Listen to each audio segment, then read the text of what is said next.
Joining us now on the Bobby V's hotline here on Fox Sports Radio, Bobby Witt Sr., proud dad of Bobby Witt Jr. Sr. played 16 years in the major leagues, was a hell of a pitcher, but his son is an all-star shortstop and a hell of a player. Bobby, how you doing, buddy? Doing great. Thanks for having me, man. Good to hear from you. Oh, man. So let's just start with the All-Star game and watching Junior in the home run derby. What's that like for you as a dad?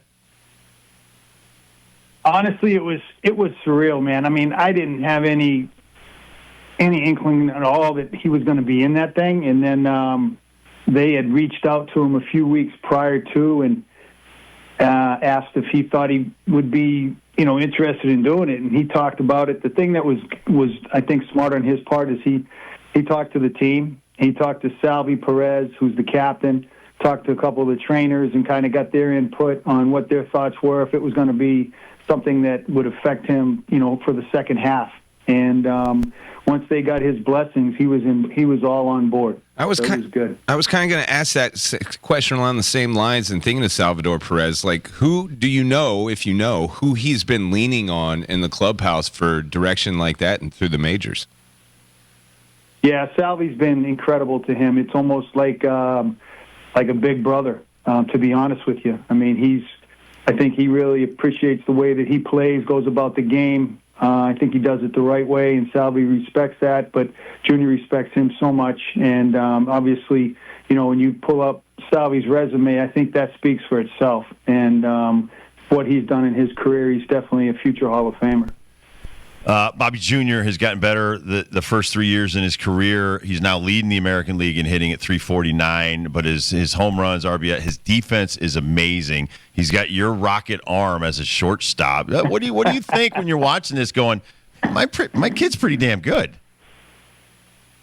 Honestly, did you know what? I was talking to my brother yesterday, and he scouts with the Angels. He's been scouting for 20-something years. He's a cross-checker with them, and he called and he goes, man, that was a nice game you had the other night. And somebody had called him, one of his scout buddies, and said, man, that's just incredible when you watch him and what's going on. And my brother goes, honestly, I've seen the kid his whole life, and some of the things that he did when he was younger. Not that you can sit there and say, hey, these are the expectations when he gets older and hopefully he gets to the big leagues and this is what he can do. But, I mean, I'm not going to sit there and go, yeah, I thought he would be this, but I just think that, he's had such a passion to play the game. And I think playing it the right way and gone out there and he just tries to do the right things. And sometimes I'll see him make a play and I'll just go, wow, that was pretty special. But yeah, it's just been a lot of fun watching him mature as a player, as a person. And obviously I think the biggest thing for him this year is the team's doing well. It's just unreal to look at his average versus the rest of the league. I mean, the rest of the league's batting average is trash. Most of these teams are trash with the batting average, but Bobby Witt Jr. is hitting 349 on top of everyone in Major League Baseball. And every time I see stats next to his name, I think of our original conversation we had when he was getting drafted out of high school, sir. And you were telling Rob and myself that they really don't know what to do with him yet because he can pitch, guys. Like, he can also throw. And they're like, okay, he's hitting 349. I think about that years ago. Take me through that. Like, now it's laughable to think that was a decision, but what was that, like, putting him as an everyday player instead of a pitcher going into the major leagues? Well, I think for him, if he had his choice, without a doubt, he's jumping on the position side of things just because it's every day. He can go out there and play, and that's what he wants to do is be involved. But at times, there's always that fallback, right? I know that the Royals this year drafted a kid named Jack Caglione from University of Florida. He's a two-way guy. Right. But I think once Junior got into the pro side and was able to, make a little bit more contact than I think people thought he was going to do, then he kind of was on his way there. But it was awful nice to have a backup plan, that's for sure. Talking to Bobby Witt Sr. here on the Bobby V's hotline. All right, so take me back. You and I are in high school. We're playing seasonally, and you probably played other sports like I did. Now you're down in Texas with Junior. Take me through the progression because I'm still coaching 15U, 16U. I'm going to coach fall ball. These kids are playing spring, summer, fall up here now, trying to catch up to like Texas, California, Florida. What was Junior doing back then? Can you recall how many swings he was doing a day? Things like that. Because a lot of my kids listen to this show. kind of give them a blueprint of what Bobby Witt Jr. did to get to where he is now? Yeah, well, I mean, you kind of said it earlier, Div. I mean, he played other sports. He played football, a little bit of basketball in middle school, but he played football up until after his freshman year. He was playing JV then, and was playing like slot or something like that. But then he ended up deciding that summer. It was funny because it was up in Connecticut. We were up playing. Is it the Mickey Mantle tournament? Up Yes, there, there's a Mickey Mantle tournament. Was it in Waterbury? We were up there playing in. Yes, yeah. It was at Memorial. Yeah, he was up there playing in that tournament, and then he just decided. He said, "You know what? I think this year I'm done with football." I said, "Well, you're gonna have to call the coach and tell him." So, but yeah, he made that decision. But I think that one of the things that he does is that, like I said earlier, he just loves playing the game. But he took it seriously. I mean, once he got into his sophomore year of high school, he started doing some stuff with like personal training, working on deficiencies, those type of things, getting he got a evaluation over at a place called TMI. It's actually Dr. Meister's place, the surgeon. But he'd go over there, and they hooked up with a couple guys over there that were fantastic. And he had him and a couple buddies that went over there, and they started doing their training and that type of stuff, and working on, whether it was, the legs, arms, whatever it may be. If there was a deficiency that they found, they addressed that. And then as far as the baseball stuff, it was more of, just the continuation of, he did play. Once he got to high school, he was playing all the time, to be honest. I mean, he would go from high school to the summer deal. He played, in a couple of those big tournament things, the PG All-American game, and back then it was the Under Armour All-American game. He was part of Team USA, 18U, went down to Panama and played down there. But, he was continually always working on his craft. And whether it was taking ground balls, whether it was hitting, throwing, but, he took care of his arm too. He was doing kind of the pitcher's prehab stuff, if you will, like the old Job exercises, things like that, just to make sure that he was keeping all that stuff intact. And, just continually trying to get better, and if he felt like there was something that he needed to work on, that was something that he focused on that winter, trying to get that part of his game better. Rob and I got to talk to Ryan McMahon like 2018 when he was coming up through the minors, and he kind of blew us away with all the new technology that Major League Baseball had him doing, like sleep monitoring, the wearables, all that stuff that was really kind of foreign to both of us, especially Rob, who's played in Major League Baseball. You, sir, we went through your career right before you got on here. It's just a long, extensive career that spans so many different styles of play. But for you, when you hear of Junior coming back to you, telling you what he did on the day, are there new things that you're like, wow, I can't believe we're doing that right now? It's amazing, and he's one of those guys, to be honest with you, as far as just he takes with him on the road these leg compression things that he puts both legs in this type of it's just kind of like a wrap, and it goes from the foot all the way up to the thigh and both legs, and it's a compression type thing that he does. He's got a sleep thing when he goes home at night back in Kansas City that he gets on just to kind of, relax him and do things like that. But he's into all that stuff, and it seems to be working for him. I mean, he's a big believer in sleep and trying to get as much as he can and not overdo it. But that's one of his biggest things is taking care of his body, making sure he's doing the right things. And I'm sure Dibs, that's changed so much from when we were playing. There was guys that worked out, but there was guys also that just they were able to do things on the field that kind of amazed us all. I was mental. I was on the stationary bike with a cigarette in my mouth, so the technology that I had was different. I wanted to ask you, were you able to throw to Junior? I watched Matt Holliday, love Matt, talked to him many, many times, like I have with you. Watching Jackson get his first Grand Slam yesterday had to be light up his world and stuff like that. Were you able to work out with Bobby Jr., when he was coming up? Yeah, we actually, up until this past year, was the first year I really didn't throw to him. I was throwing to him. Were you throwing your nasty curveball to him? No, he'd hit that 400 feet, dude. And plus, hey, dude, we're my 60 velocity though, right now. right? I can't. I know, but I tell people I couldn't get a speeding ticket in the school zone with my fastball right now. It's that. Nor slow, could but I. I had to move up, and do that stuff. But yeah, up until this year, man, I loved throwing to him. Him and my other son-in-law, Cody Thomas, we would go up to a place up here called TPA, and we'd go up there and throw. And then he ended up hooking up with a guy up there that was a hitting guy, and he throws to him now and all that. So it saves my arm a little bit. Not that I need it for anything, but yeah, it's just I really enjoyed that, man. I did, and it was kind of cool because each year as he got, I think it was after his rookie year. I mean, after his first full year of professional baseball and then his rookie, you could see the progression. I remember throwing to him and going, man, last year I was able to do this with the ball to him, and now there's really no holes. I mean, and that was something that really was exciting just to see him getting better.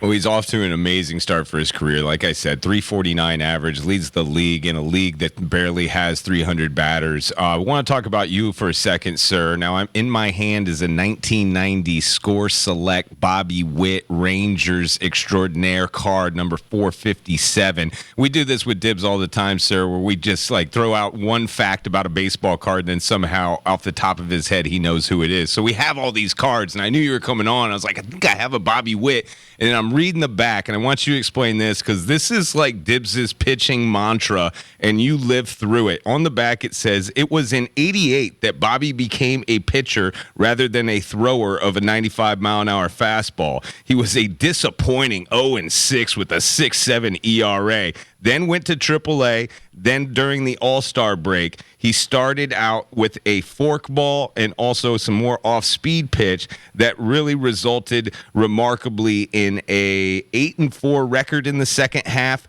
and 9 straight complete games. You just dominated with these new pitches. You took stuff off of your gas and you learned how to pitch. Talk about that 1988 season when you kind of made that transition. Well, that was so I got sent down, and I mean, this game is such it's so, everybody thinks it's physical, but mentally, I mean, it can just grind on you. It can wear on you. I got sent down, and deservingly so. I wasn't pitching well at the time. I went down there, and Fergie Jenkins was the pitching coach in AAA, and I was able to work with Fergie, and he got me to relax more and go out there and trust my stuff. And Fergie was he's a Hall of Famer. But he was also a guy that challenged guys early in the count and did try to go out there and throw your best pitch on the black, and more or less challenge the guys. And he would give up home runs, but they'd be solo shots. Nobody would be on base, and so I mean it doesn't really affect you as much as that 3-run homer. And that was something that I think really made sense to me. And I worked with Fergie for a while, and I came back up, and it was just you get in. They talk about the zones. They talk about things like that. And I got into a situation where it was just I could not wait until my next start. I'd finish a start and want to pitch the next day. It was beautiful. I mean, you just get in there. And I know Dibs has been in that before. And it's one of those deals where you just keep going out there. And that was something that back then, I mean, that was a badge of honor, man, completing the game. Right. I mean, that's what you wanted to do. I mean, I played with Nolan Ryan for 4 years. And I was looking at the stat the other day. And he threw a game where he threw 235 pitches, and they were pitching on 3 days rest, and came back and pitched his next turn on regular turn. So, I mean, you look at things like that, and what guys used to be able to do. And I know it's a different game now, and they try to protect guys and all that. But yeah, it was one of those deals where I got locked in. I think just listening to Fergie and then coming up and just getting confidence in yourself and realizing that you don't have to strike everybody out. Just go out there and pitch to contact, and be able to, have an idea of what I was doing rather than before just taking it and throwing it as hard as I could in a southerly direction. I played with Barry Larkin, and you know how great he was, and Hall of Famer and stuff. Yeah. And where do you think Junior? I mean, he looks like he's got a really slow heartbeat. Nothing seems to, I mean, he looks tenacious because I could see it in his face, like I saw it in your face, but. How do you I guess you can't teach this, but how do you try to coach this to young kids to understand when the ball's hit to me, what I'm going to do with it, things like that, and get all that worked out before you hit the field. How did Junior at 22 in the big leagues and now 24, how is he so mature for his age? That's a great question, Dibs. I think that because everybody's under the assumption that he was in the clubhouse with me. That wasn't the case. My last year was 01. He was born in 2000. He was in the World Series parade when I was with the Diamondbacks. He got to do that, but my son-in-laws all played, and all three of them were in the big leagues. So there were certain times where James, the oldest one who threw to him at the Derby, was with the Cubs, and my daughter would take Junior there and have him on the field. And this is back when they were still letting kids go out and shag on the field and wasn't any type of liabilities. And he got to do that there. He got to do it in Atlanta. James got traded over there. But I mean, there were certain times where he was able to go out there and do that. So I think, and then he started being around it more, and he started saying, "Okay, this is cool, and this is what I want to do." And he's had some pretty good role models, Pedroia, Jeter. Those are guys that he looked up to, and I think he really watched how they played the game. And he does stuff, and I tell people this all the time. When I pitched, obviously it's a little bit different as a position player, but when I pitched every 5 days, I was a mess the day after. I mean, the day after I pitched. I mean, no matter what, when I got done, I couldn't keep it in the clubhouse. I came out, and whether I was, just I'd take it home to the family. It just I wasn't good as far as that. I was just I couldn't control it like he can control it. He can go 4 for 4 with 2 bombs, whatever, and come out, and you're talking to him, and then the next night he can go 0 for 4, 3 punch-outs, and he's the exact same kid. And that's something that, to me, is something that, is one of those things where I just, he's got something different. But I think that, I think a lot of it goes to his pregame routine. He's in a really good routine. He follows that. He does the same thing every day. He's a creature of habit.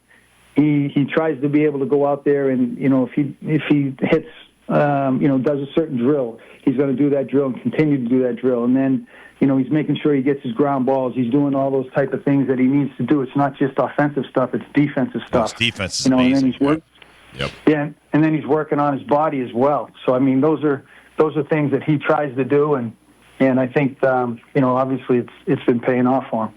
Well, again, back to this Score 1990 card. This is a handsome devil on the front, clean cut, nice tight crew haircut, no locks in the back or a goatee like old Junior's. Where's that come from? Well, I had some of that action later on. I mean, when I went over to Oakland, that was game on over there, man. I felt like that was my 7th year playing, and I felt like a rookie. I went over there. And I played with Goose early, but you got Goose Gossage, Connie Lansford, Willie Wilson, Ricky Henderson, Mark McGuire, Jamie Quirk, Terry Steinbach. What? So you're doing that to fit in? Oh yeah, that was it, man. They were all goatee and mullets and all that, and that's kind of stuck with me for the rest of my career.